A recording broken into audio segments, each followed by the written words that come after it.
Deep breath, everybody. It's March. It's March. It's March. It's March. Welcome back to the Smoker Fire Show. I am Owen Colshot Klein, kicking it with Alex Bean Walters. Yep. We have a bracket, folks. We're He's doing wearing a it Duke again. jersey. He's wearing a Duke jersey. I'm wearing a Duke hoodie. Let's not waste any more time. We're gonna fill out this bracket for you. We're gonna talk about matchups as in depth as we can. We're gonna try not to bore you. We're gonna try not to waste your time. Get in, get out, get you a perfect bracket. Bean, where do you want to start?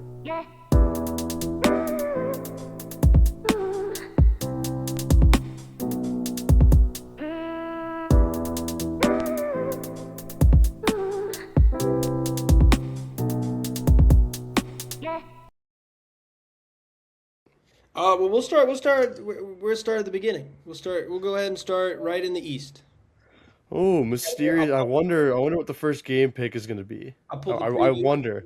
So we've got Duke versus Siena, a first seed versus the 16 seed. Now, if you can see here, everybody's picking for Duke to win. You've got 22,000 that actually picked for Siena, obviously because they're trying to predict all of the busts that happen. But let's keep it real. Is there any debate here? No, there's not. I mean, Siena's a good. Don't get me wrong. Siena's a great team.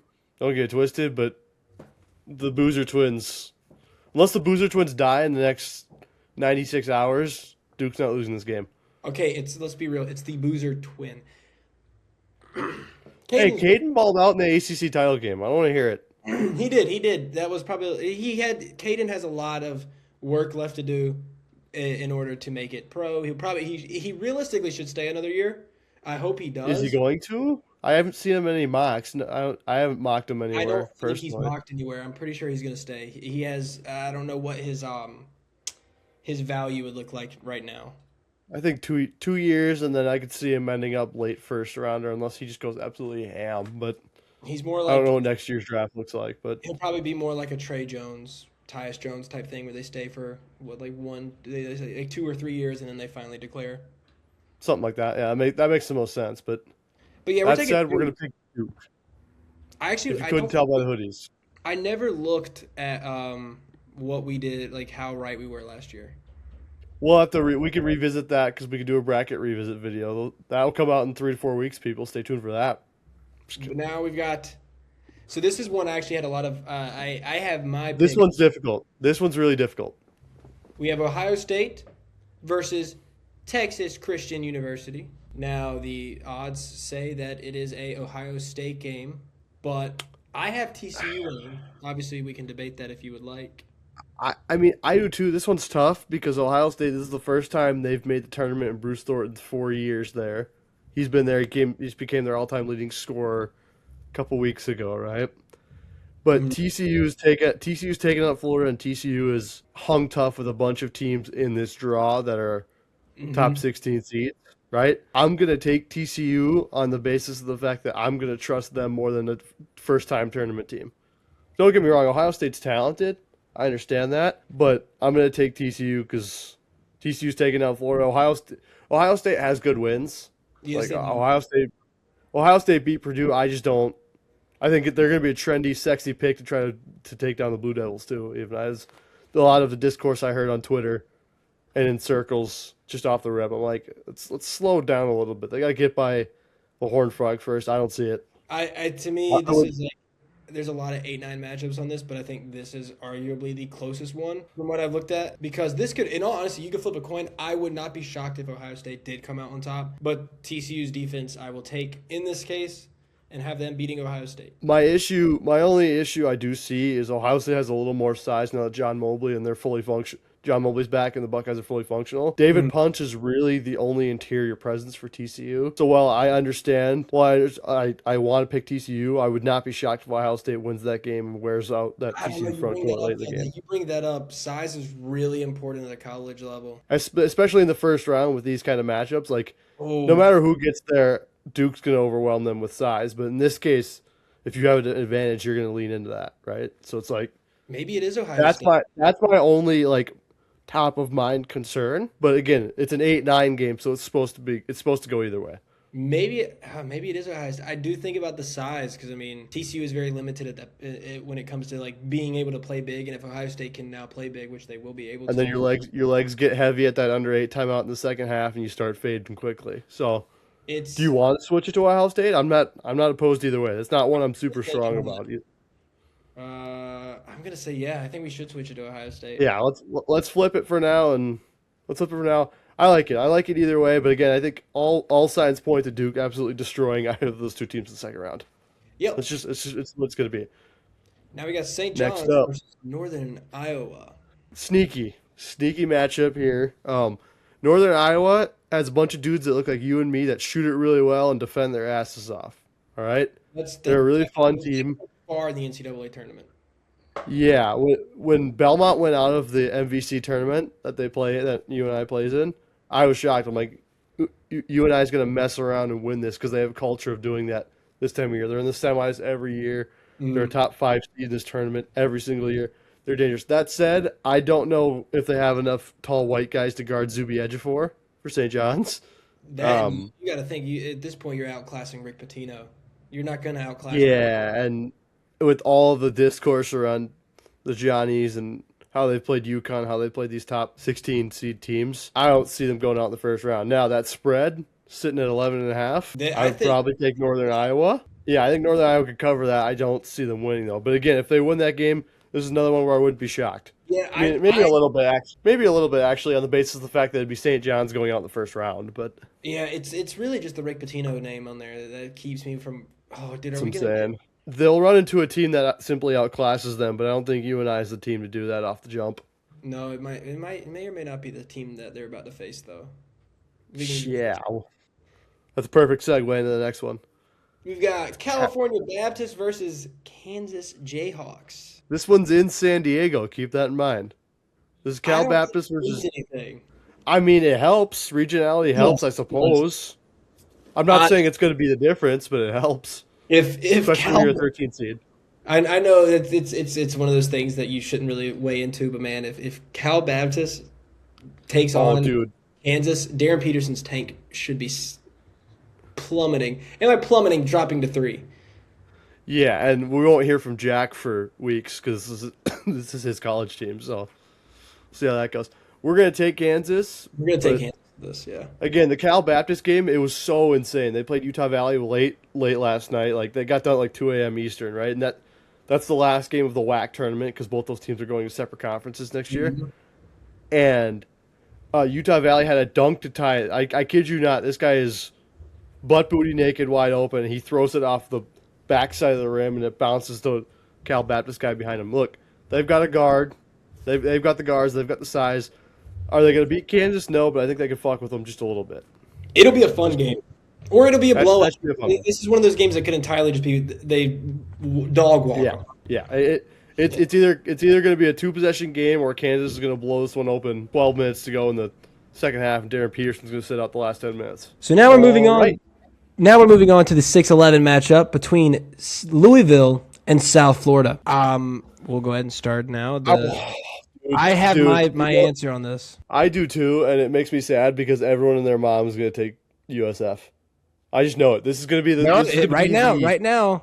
Look at the odds. Right now, more people are. It's not a heavy split, but it's Louisville has been picked 300,000 more times. Yeah, which is weird to me. I mean, I guess here's my opinion. All year, Louisville's been bullied by bigger, more physical teams. And USF Duke, is that. Yep, Duke rinsed them. UV, like there's just a bunch of the big physical teams in the ACC just completely messed with this team. And if they're not, like, the problem is USF also plays at light speed. But I love this USF team, dude. I think this USF team could actually upset. They shoot the living shit out of the ball, and they're going to be big and physical. I think they're going to beat them. But again, it just, in my head, with like gambling and everything that we know goes on with Vegas, I have a sick feeling South Florida spread's going to be super popular, and then Louisville's just going to blow this one open. You know what I mean? That's that's always like one of the biggest concerns. That's what I'm saying. In the back of my head, I just like a bunch of Vegas shenanigans. But yeah, we're taking South Florida. Let's not get it twisted. Yeah, we're taking South Florida. Louisville is definitely one of the weaker ACC teams in this bracket. There's another one that I think isn't technically weak, but they are just dealing with some things outside of their control. So yeah, we will get to that when we get to that. Now we move on to the Michigan State versus North Dakota State. Again, great story for the Bison, great Summit League team, but this is Tom Izzo in March. Yeah, There's not again when we pick all these, we are not saying an upset can't happen. I just don't see it here. Tom Izzo doesn't lose in the first round. He usually loses Sweet 16. Sweet they get to the second weekend and then they run into some stuff. That said, we're gonna take Sparty here. Yeah. Again, NDSU has a bunch of dudes that look like you and I that shoot it really well and play really, really hard. But you're gonna need a whole lot more than that if you're gonna beat Tom Izzo in March. 100%. Straight up. That is what you're not wrong. You're not wrong at all. No. Now we go down to the 7-10 in UCLA versus UCF. Tough one here because UCLA is literally missing Tyler Bilodeau and Donovan Dent. Their starting center and their starting point guard. When are they supposed to come back? I think they're going to play.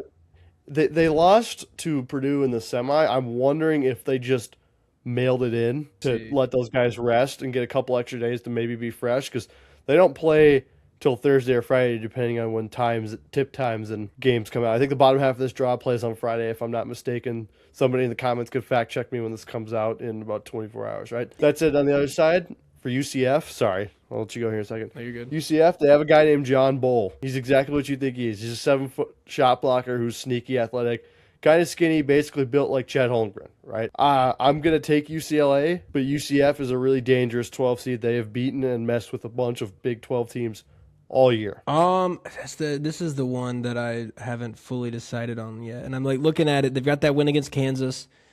They've got a win against Texas Tech. They got a win against BYU. This is UCF. And that BYU team was fully functional. That was before the Richie Saunders that was before or right around the Richie Saunders injury. So, but man, when this UCF team loses, they lose bad. And I think that's really what it really does come down to, like, which version of UCF are we going to get? You also got to think, look at the location. Location's in Philly. Where UCLA's over here, they got to come all the way over there. UCS fan base has to go 7 hours up the coast. Again, I'm not saying that's to carry them. UCLA fans and the fan base has the money to travel to Philly. That's what I'm saying. They've got the resources to travel. I'm saying for UCF fans, it's a lot easier to get up the coast than it is for UCLA fans to fly across the country and find accommodations. And again, when I say this, that doesn't mean I'm like banking on that, but that matters. And we've seen environments carry teams to wins in this tournament. Plenty of years. I'd say UCLA. Tentatively. We might come back and change that later. We will see when we go back through it. It doesn't look like UCLA is fully healthy, so we should. I'm going to take UCLA. Yeah, I think they'll be fresh and ready to go by then. Now we've got UConn versus Furman. I want to take Furman. I want to do it. I really want to do it. It's UConn, though. It is UConn. Here's the thing. Furman, the Virginia team that Furman beat a couple of years ago, or last year. I'm talking about last year. God, it's been a whole calendar year. Yeah. The team that Furman beat in Virginia was a slow-paced, low-scoring team. UConn is neither of those things. And the Virginia team that they would somehow play in the tournament, I have to remember how that draw goes, but the Virginia team that they would play in this tournament isn't that either. They're a better, faster version of what they usually are. So I'm going to take UConn here, but again, I'm with you. 20 points in a game where UConn's probably going to sleepwalk and do just enough to get by. I wouldn't mind that either. So we'll go back up here and we will fill out the rest of this East region. Now we got Duke versus Ohio State. The sexy upset pick is going to be Ohio State. But I think really at this point, what we're getting at and like what we're trying to figure out, it's probably not even that big of a deal at this point for like a Duke team. I need to know how healthy they are going to be when it comes to their bigs. I mean, let's be truthful here. You guys could probably sit your bigs in that Siena game and still get the job done. Though. I just need to know that you'll do that. I need to know when Patrick Ngongba is coming back. Again, I'm willing to bet you Shire's going to shelf the guys that need to be shelved for the Siena game and make sure he has his full squad the rest of the way. I hope so. Because this is when it starts getting serious. Because at this point now, what I worry about is Duke's interior defense and their size because Cam Boozer cannot do everything. Malik Brown can't play 40-minute games. He's just not capable of that. So they really need Patrick back at this point, fully healthy. And Caleb Foster, like Bruce Thornton, I really could see Ohio State taking this. Isaiah Evans has been on a heater though. Yeah, again, it's kind of like I said earlier with the USF pick. This is going to be one of those where people are going to talk themselves into Ohio State and make Duke's banged up, or like you guys are. If you guys don't blow out Siena, people are going to make up narratives that Ohio State's live to beat you. I hope you know that right now. Dude, You guys don't beat Siena by 30. Oh, and I'm the one sitting here debating on if I take Duke or not. I don't. I know. You don't have to convince me. I'm taking Duke. I don't think you guys get picked off this early. I'm going to. There's no way. I know, man. I have a hard time believing. I know it's scary. I've seen it happen too many times. I've seen it happen way too many times.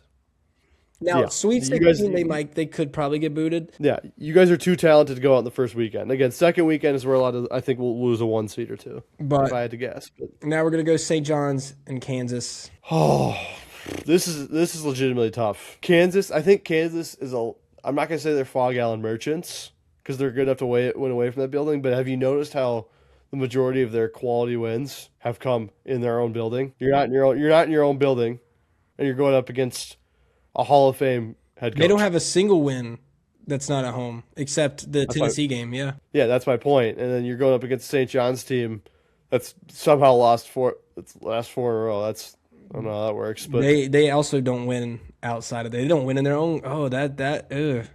Yeah, that's what I'm saying. It's hard. St. John's doesn't win on the road, and neither does Kansas. And I kind of hope Kansas wins. So we see Darren Peterson versus Cam Boozer in the Sweet 16. I feel like that's the narrative that needs to exist.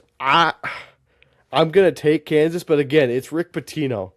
Are we willing to live with picking Rick Pitino to lose in the second game?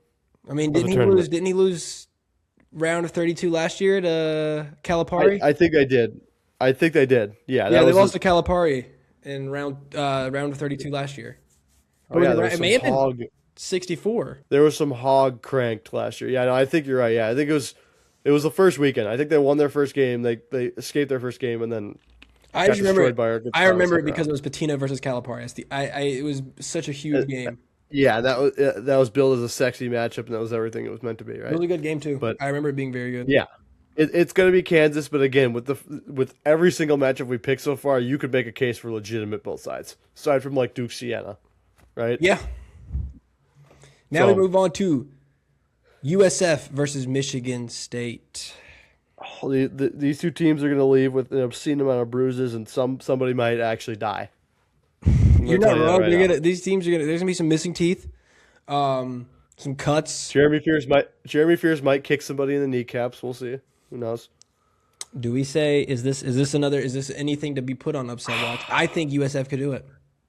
I think they can too, but again, it's the same thing with Patino. Are you willing to put your head on the pillow at night after recording this, knowing that you picked against Patino and Izzo in the same round of 32, especially with how chalky last year's tournament was? That's what I'm saying. I'm going to take Sparty, but again, whatever the spread is, I'm taking USF to cover that number. Whatever that hypothetical number might be. There is no, I forgot there. I was looking for a spread. That's what I'm saying. There's not going to be, but if that number's single digits, I'm taking USF. Well, then, which I imagine it will be. We're going to have Michigan State moving on. Now, who would they be playing? UConn or UCLA? Again, we're assuming UCLA is full health. See, UConn plays with their food. UConn plays with their food all the time. UConn is such a by committee team. God, they have a win against St. John's 72-40. I picked that game correctly. I had a side bet with one of my boys where I'm like, but outside St. John's is going to get dog walked, but outside of Arizona, man, UConn they get the job done. That's what I'm saying. It's a 2-seeded UConn. Nobody's really talking about them because everyone wants to talk about St. John's. Everyone wants to talk about St. John's being the second best team in the Big East instead of UConn being the actual best team in the Big East. I guess I get that St. John's beat them in the Big East title game, but we got to be real here. I know UConn. I know games matter to UConn, but UConn knew they were going to be on the 2 line no matter what. They would have to lose to St. John's by 40 to get knocked off this 2-seed line. Like, this isn't your normal UConn team, and I think that's like no, it's not. No one wants to talk about it because it's not what you ever. UConn is such a historic college for when it comes to basketball. They always do especially the last 20 years, and this isn't how they usually are. But I still would take them over UCLA. I think I will too. Which I hate because now we're literally going to have a 1-4-2-3, which just doesn't. It's not happening. There's no way. It'll come later. I promise. Yeah, we're taking UConn here. Again, right. UCLA I think will do enough to power by UCF, but even if Donovan Dent and Tyler Bilodeau are playing, we don't know if they're fully fresh. But then again, who's who's really fully fresh at this point in a year. You're Yeah, you 35 games deep into your season. Yeah, now you're really banking it because you know something's bound to happen in one of those first 2 games. All right, this is the trap game of doom for This the is Duke the Blue one Devils. where you're gonna decide who is. This is gonna be this will if this happens, this will be the most talked about game of the tournament without a doubt. I'm talking myself into KU. I'm going to be completely honest. I think this is the one. You had a bad feeling about the last one. I think if you had a bad feeling about that one. Yeah, but you we should also had a even worse bad feeling feeling about this. Kansas and St. John's. That wasn't we talked about that because we were talking about taking Rick Pitino. It's Rick Pitino. That's what I'm saying. Are you comfortable with either opponent in this round? I don't think you're comfortable playing St. John's or Kansas. It's No, a I'm shitty draw saying either we way. didn't even know if Kansas was gonna make it here. We weren't even sure on if Kansas was gonna make it at this point. But that's what I'm saying. Either way, KU or St. John's. I don't think you're comfortable with either of them. Are you willing to have this magical run end right here? I mean, we've already beat them once. Why Yeah, can't I we just do have it a hard again? time. I have They a hard didn't have time Darren believing Peterson you guys though. are They going did to not have collapse. Darren Peterson when we played them the first time. I mean, they showed all year that they can win without him. Whatever version of Kansas you're getting it's the same dangerous version. Again, I think you guys are going to overwhelm them.